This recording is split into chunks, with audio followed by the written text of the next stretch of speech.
deles.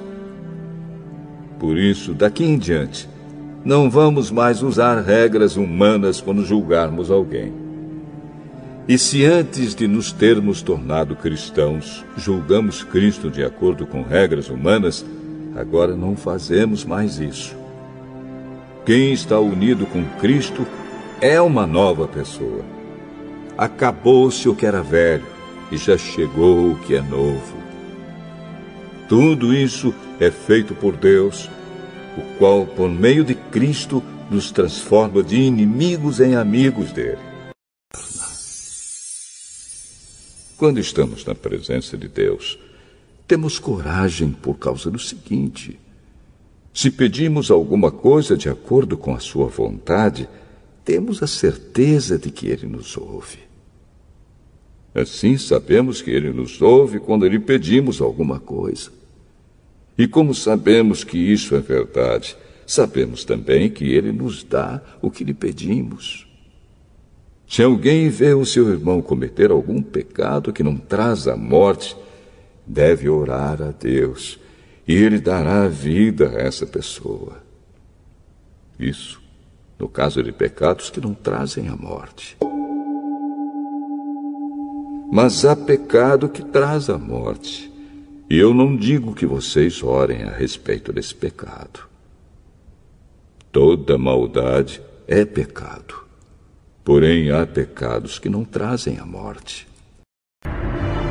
Não se enganem, pois os imorais, os que adoram ídolos, os adúlteros, os homossexuais, os ladrões, os avarentos, os bêbados, os caluniadores e os assaltantes não terão parte no reino de Deus.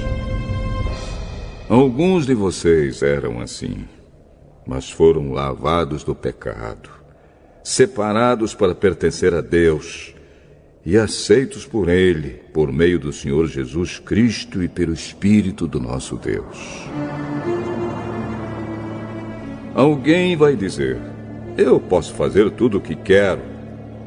Pode sim, mas nem tudo é bom para você. Eu poderia dizer: posso fazer qualquer coisa, mas não vou deixar que nada me escravize. Outro vai dizer: o alimento existe para o estômago, e o estômago existe para o alimento. Sim, mas Deus acabará com os dois.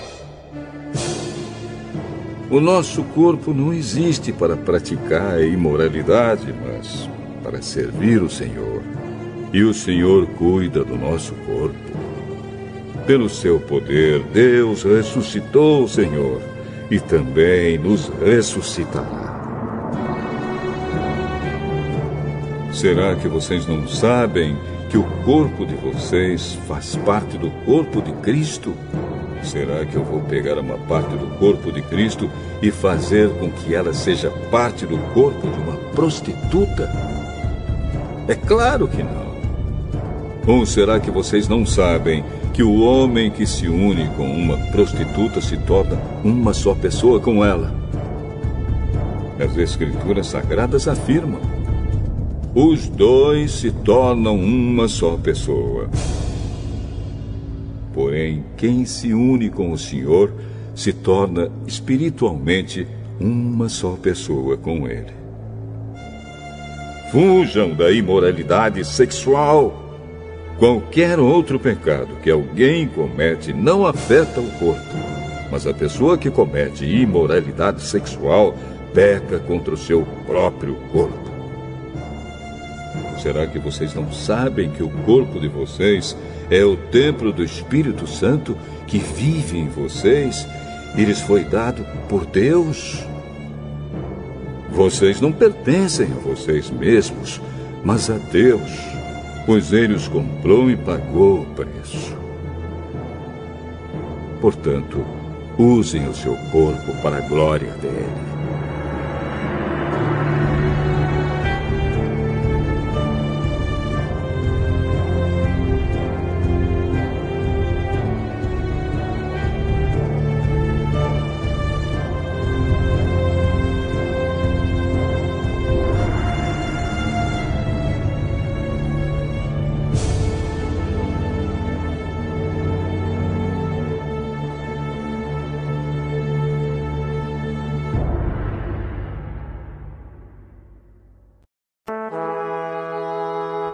Assim, vamos em frente a fim de chegarmos ao ensinamento de adultos, deixando para trás as primeiras lições da mensagem de Cristo.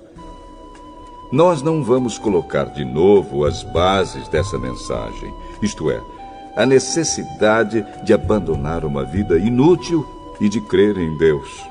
O ensinamento a respeito dos batismos e da cerimônia de pôr as mãos sobre os cristãos, e a ressurreição dos mortos e o julgamento eterno.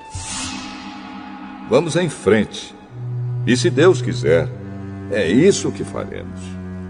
Como é que as pessoas que abandonaram a fé podem se arrepender de novo? Elas já estavam na luz de Deus, já haviam experimentado o dom do céu e recebido a sua parte do Espírito Santo. Já haviam conhecido por experiência que a palavra de Deus é boa e tinham experimentado os poderes do mundo que há de vir. Mas depois abandonaram a fé. É impossível levar essas pessoas a se arrependerem de novo, pois estão crucificando outra vez o Filho de Deus e zombando publicamente dele. Deus abençoa a terra que recebe a chuva, a qual muitas vezes cai sobre ela e produz plantas úteis para aqueles que trabalham nela. Mas a terra que produz mato e espinhos não serve para nada. Ela corre o perigo de ser amaldiçoada por Deus e acaba sendo queimada. Pois, se continuarmos a pecar de propósito, depois de conhecer a verdade, já não há mais sacrifício que possa tirar os nossos pecados. Pelo contrário, resta apenas o medo do que acontecerá. Medo do julgamento e do fogo violento que destruirá os que são contra Deus.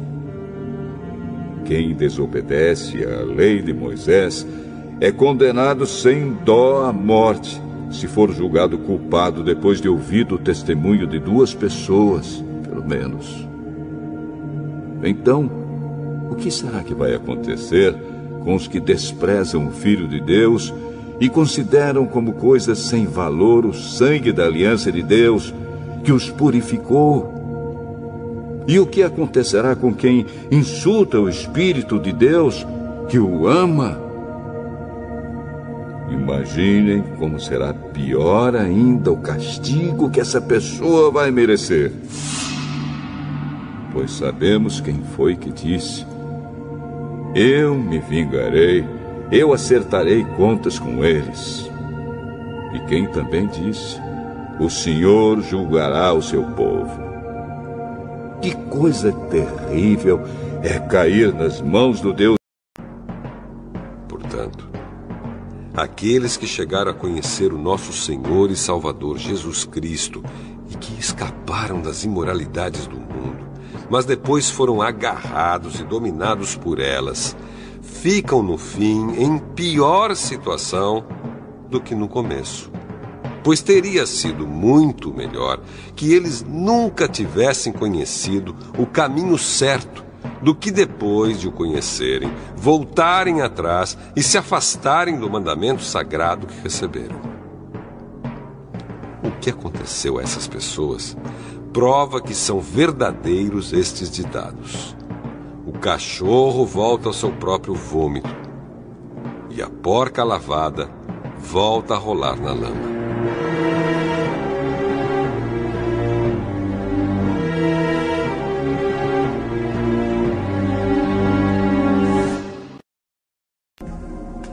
Aqueles que conseguirem a vitória serão vestidos de branco, e eu não tirarei o nome dessas pessoas do livro da vida.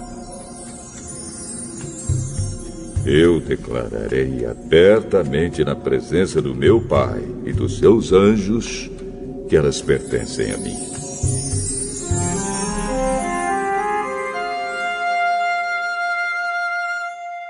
Portanto, se vocês têm ouvidos para ouvir, então ouçam o que o Espírito de Deus diz às igrejas.